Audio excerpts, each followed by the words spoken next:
السلام علیکم ورحمۃ اللہ وبرکاتہ۔ اعوذ باللہ من الشیطان الرجیم، بسم اللہ الرحمن الرحیم۔ آج خوابوں کی تعبیر میں آپ کو بتاؤں گا کہ آپ آگ جلا رہے ہیں، وہاں چولہا بھی ہو سکتا ہے، جنگل بھی ہو سکتا ہے، گھر کے اندر ہو سکتی ہے، کہیں باہر ہو سکتی ہے، کسی دیہات کے اندر ہو سکتی ہے۔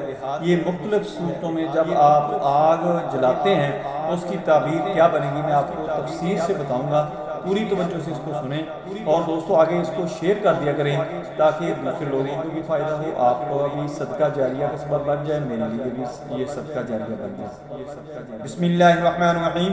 حضرت ابن سیرین رحمۃ اللہ علیہ نے فرمایا ہے کہ خواب میں آگ کا روشن کرنا بادشاہ کو قوت ہے، اور بغیر دھوئیں کے آگ اور زیادہ قوت ہے، اور دھوئیں والی آگ بادشاہ کے ظلم اور غم و اندوہ اور نقصان پر دلیل ہے۔